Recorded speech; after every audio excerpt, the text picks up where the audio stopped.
हम जाई तो कहाँ जाए, ना पढ़ा लिखा हम। अब कहा हम सूरज नहीं कहते केवल भोजन हेरन, तो हमारा बसर कहाँ हुई। बेचारा चलता चला गया, एक जंगल के पास पहुंचा और जंगल में जब प्रवेश किया तो बड़े से एक छोटे मंदिर को देखा। जब मंदिर देखा तो मंदिर के बाहर एक गेट बना था। अब गेट के पास जब गया तो देखा दो बाबा मोटे मोटे बैठे थे। और जब बाबा को देखा तो महाराज को प्रणाम किया। महाराज, हाँ हम हो रह सके थे यह मंदिर पर। तो बाबा ने कहा बच्चा रहो। कहा बाबा का करे? कहा करे कुछ नहीं है, मंदिर का साफ सफाई करो, भोजन करो। कहीं नहीं है मेरी थी। अब जब वो मंदिर में अंदर गया तब जब महंत जी का देखे वो और मोट का, जब महंत जी को देखा, अरे वाह, इसका मतलब यहाँ बढ़िया व्यवस्था है खाने पीने का। रहने लगा, सेवा करने लगा, खूब खाए खूब खाए। मंदिर जैसे आज दशमी कल एकादशी, और जब कल एकादशी हुई आज ये रात्रि में दशमी को सोए और सुबह हुआ तो क्या देखा, दो पुजारी नहा धो के तुलसी माला लेके सीताराम सीताराम कर रहे। महंत जी को देखा वो भी सीताराम सीताराम कर रहे। और जब रसोई में गया भंडारी को देखा वो भी सीताराम सीताराम। कहा महाराज आज भोजन भंडार में मिली का आज नहीं मिलेगा। कहा क्यों? कहीं आज एकादशी है। कहीं वहां का हुए, कहीं एकादशी में व्रत करना पड़ेगा। कहीं व्रत भूखा रहेगा, कहीं हाँ, कहीं नहीं तो हमसे ना हो पाई। महंत जी के पास गया, कहा महंत जी हमें ये बताओ कहीं बच्चा वहां व्रत करे पड़े, कहीं व्रत करे पड़े तोहरे और चेला है ना? कहीं हाँ चेला तो है। कहा तो उन्हीं से करवा ले एकादशी, हमसे न करो। कहा क्यों? कहीं जब हम एकादशी भूखा रहेगा तो दुआ से न देख पाई, ये भूख के मारा बचब ना। अब महंत जी ने कहा भाई ऐसी बात है तो मंदिर में तो भोजन नहीं बनेगा, सीधा किसान ले लो, नदी किनारे जाओ बनाओ खाओ। कहीं ठीक है, अपना सीधा सामग्री लिया और लेकर चला। कहीं बनाए लिए तो कहीं मरता क्या नहीं करता, सब कह लिया।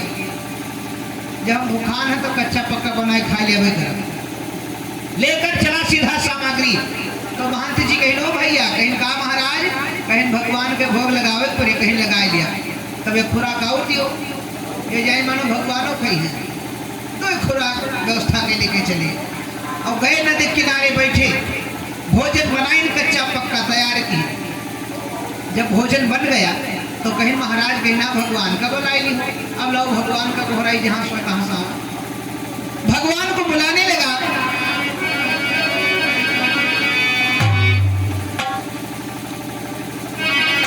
राजा राम आइए, सीताराम आइए, मेरे भोजन का भोग लगाइए। राजा राम आइए, सीताराम आइए, मेरे भोजन का भोग लगाइए।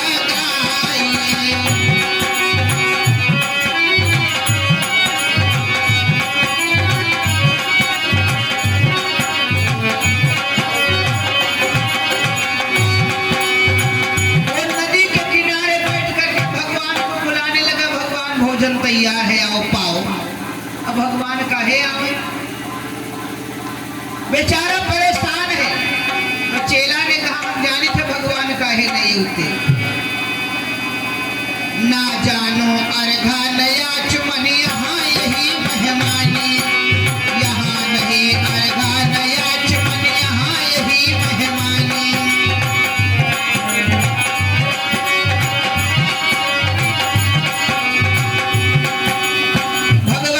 इसलिए यहाँ नहीं आते हैं, वो जानते हैं कि नदी का घाट है, ना वहाँ आसन है ना वहाँ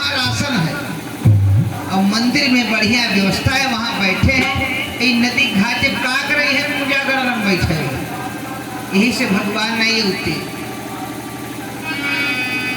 लेकिन प्रभु मैं आपसे कहता हूं, यहाँ नहीं अर्घा नया चमन, यहाँ नहीं मेहमानी, रूखी सूखी सो तुम पाओ, पियो नदी का पानी, राजा राम आइए, सीताराम आइए, मेरे भोजन का भोग लगाइए।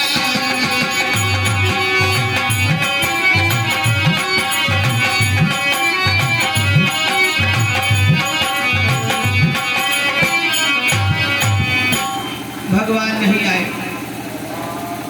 बेचारा रोने लगा, हे प्रभु चले आओ, नहीं हमारी एकादशी तो वैसे हो जाएगी। सवेरे बनावा भोजन 2 बजेगा, अब वही भर नहीं खाए, 4 घंटा और न खाई, एकादशी पूर्ण हो गई। भगवान चले आओ। जब रोने लगा तो भगवान कितने लोग आए, भोजन कितना बनाया चेला, एक अपने लिए, एक भगवान के लिए, 2 खुराक। और भगवान कितने आए, नीलांबुज श्यामल कोमलांगम, सीता समानोपित वाम भागम, पाणौ महासायक चार चापम, नमामि रामं रघुवंशनाथ। राम जी और माता सीता दोनों आए। अब ये झुराए तो गवई की कि हम 2 जने व्यवस्था की, हम 2 अपने आएंगे, अब हमारी एकादशी होती। पर भगवान के सुंदरता को देख करके कुछ बोल नहीं पा रहा। भोजन परोस दिया 2 खुराक के, प्रभु के लिए, माँ के लिए, दोनों जने बढ़िया बनाओ खाई। चेला ने कहा प्रभु ये बताओ अगली एकादशी को जल्दी आ जाना, कितने लोग आओगे। भगवान ही नहीं कहीं जने आई, कहीं ना जा, चेला चिंता न की। भगवान अंतर ध्यान हो गए। और जब भगवान अंतर ध्यान हुए,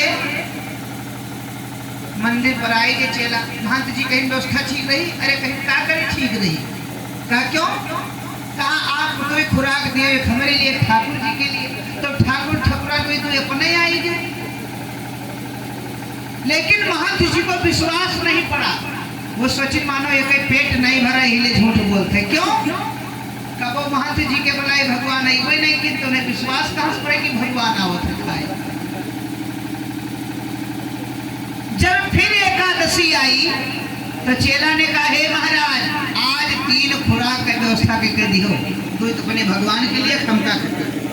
कहा ठीक, 3 खुराक की व्यवस्था किया। बोरा अपन बांध के मुड़े धके चल दिया, नदी किनारे पहुंचे। जैसे भोजन बनाए तैयार की, एक आवाज लगाया भगवान को कि राजा राम आइए, सीता राम आइए, मेरे भोजन का भोग लगाइए।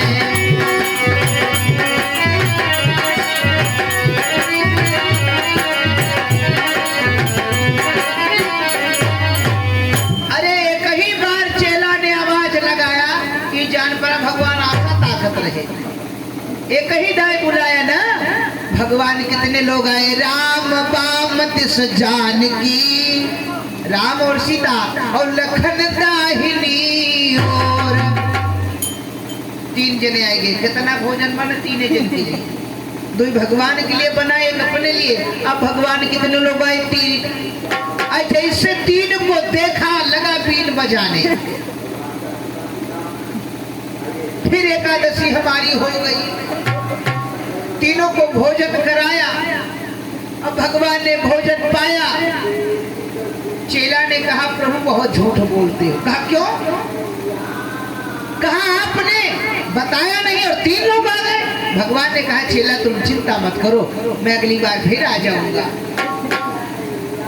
कहा भगवान अगली बार कितने लोग आओगे। भगवान ने नहीं कहा कितने लोग आएंगे। चेला भी चालाक हो गया, क्योंकि 1 बार 2 बार हो गया ना। जब तीसरी बार फिर एकादशी आई तो चेला ने कहा गुरुजी कहीं हाँ, कहीं तुम्हारे ठाकुर जी का पूरा खानदान हमें लागत है आवत है, ऐ सबका ठिका नहीं हाल है। 1 बोरा भर का सामान दियो, 1 बोरा भर के सामग्री मुड़े धरी लेके गा। और नदी किनारे पेड़ तेरे धई के बैठीगा, आज बनैबे न कर वैसे बनाई देखी कई जने आवत है। बोरा भर के सामग्री पेड़ के नीचे रख दीस और बनाई सुनाई बिना भोजन बनाए भगवान का बुलावेला। देखी कई जने आवत वही हिसाब से बन रहे। राजा राम आइए, सीता राम आइए, मेरे भोजन का भोग लगाइए।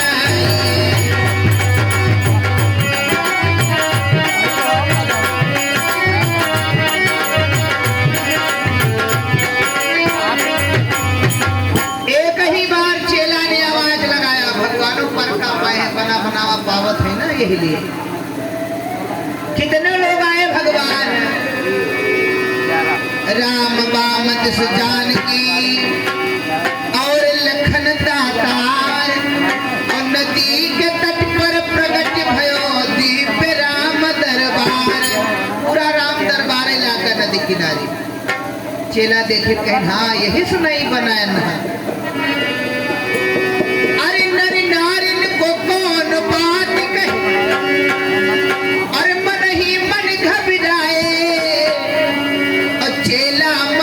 मन सोच रहा प्रभु पान रहूं यकलाए। हनुमान जी को भी लेकर गए राम जी। और जब बंदर को देखा चेला ने, अरे कहा नर नारी की कौन बात है, बंदर लेकर आए।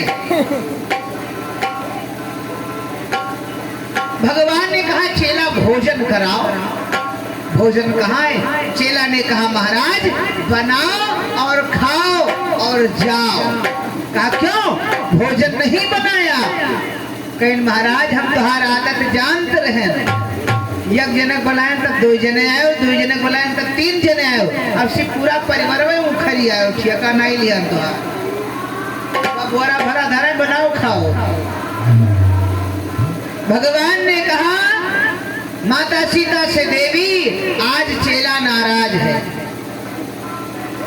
आज भोजन आपको बनाना पड़ेगा। नदी के तट पर माता सीता जी रसोई में बैठती हैं, भरत जी भंडारा बनाने लगे हैं, लखन जी सब्जियां मनिया करने लगे, शत्रुघ्न जी लकड़ियां लाने लगे, ऐसे ऐसे सभी काम में लग गए। हनुमान जी ने कहा महाराज हम हुक्म टहली बताओ करी। कहा तुम्हारे लायक काम है। कहा क्या? तू चौका लगाओ। तो हनुमान जी चौका कैसे लगावे? हनुमान जी ने अपनी पूंछ नदी में डुबोई, चौका लगाने लगे। हनुमान जी अपनी पूंछ से चौका लगाने लगे, बनाने लगे श्री भरत जी भंडारे, बनाने लगे श्री भरत जी भंडारे।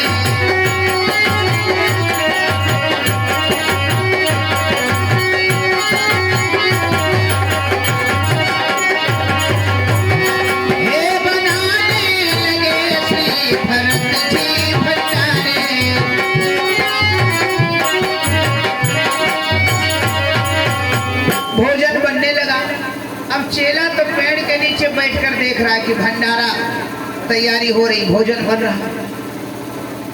अब जहां पर राम दरबार लगा हो, आदि शक्ति सीता भोजन बना रही हो, वहां किसी चीज की कमी नहीं हो सकती। ये माता जी की तरफ से भगवान के चरणों में क्या मुद्रा। भगवान सदैव कृपा बनाए रखें, झोली खाली ना हो, समाज में हाथ ऊंचा रहे।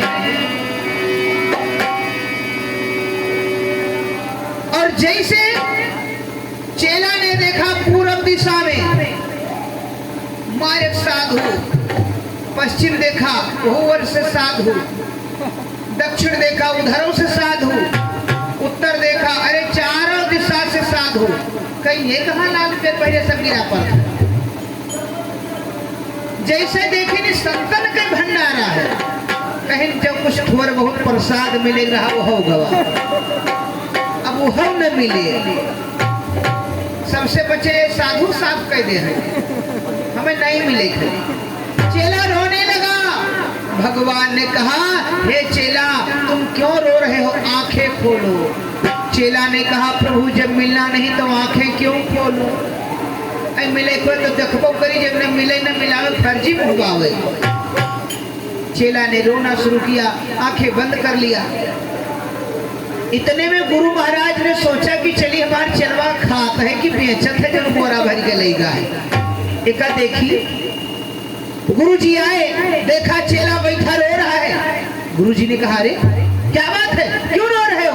कहें तुम्हें नहीं देखा था, तेरा बड़ा भंडारा चलता है। कहाँ भंडारा चल रहा है? कहें देखो राम दरबार लाग है। कहे तो क्यों रोते हो? कहें दादा ये खाइए खोज खाती हमें कुछ मिले खे वहाँ, हम जौन लाना तो सब सफरचट होगा। पर गुरु जी को ना दिखे भंडारा, केवल चेला देख रहा था। गुरु जी कहे भैया झूठ न बोलो, कहाँ मेला चलता है? चेला ने कहा भगवान से, प्रभु हमारे गुरु जी को आप नहीं दिखाई दे रहे हो क्या? भगवान ने कहा तुम्हारे गुरु जी सरल नहीं है, इसलिए इनको कुछ नहीं दिखता। चेला ने कहा हे प्रभु मेरे गुरु जी को दिखो, अन्यथा मैं झूठा हो जाऊंगा।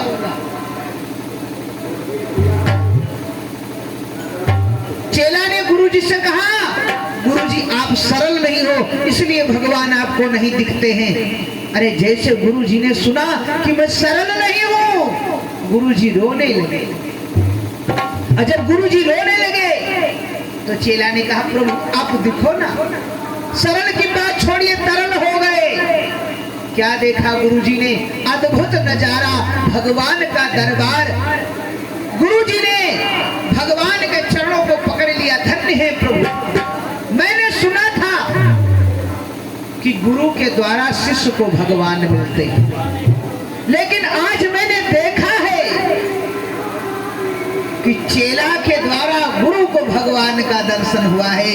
इसलिए कहते हैं कि गु माने अंधकार, रू माने प्रकाश, हमेशा गुरु करना चाहिए। बोले सद्गुरुदेव भगवान की, बोले संत भगवान की।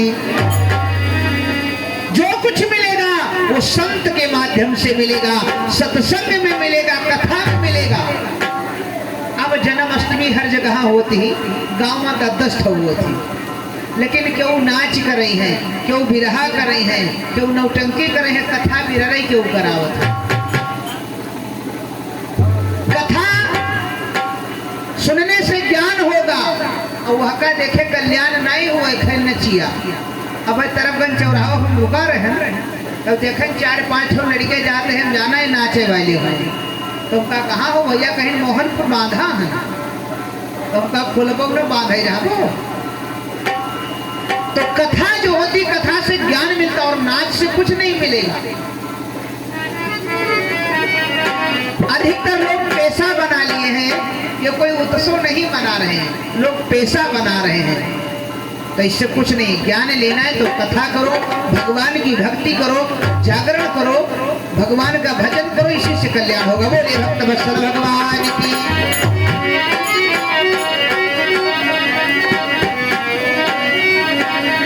आइए कथा में चले।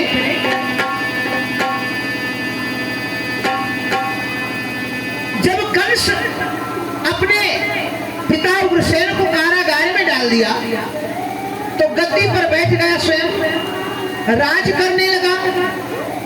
एक दिन कंस मगध देश के राजा पर चढ़ाई कर दिया। मगध देश के राजा हैं जरासंध। अब जब जरासंध पर चढ़ाई किया तो कंस जीत जाता है, और जब कंस जीत गया तो जरासंध की 2 कन्या थी। दोनों कन्याओं को कंस पकड़ लाता है, जबरदस्ती अपनी पटरानी बना लेता है। और एक दिन कंस ने अपनी चचेरी बहन देवकी को देखा कि हमारी बहन तो बड़ी हो गई है, विवाह के योग्य हो गई है। यदि अच्छा सा घर भर ढूंढ करके और बहन देवकी का विवाह कर दे तो बहुत अच्छा है।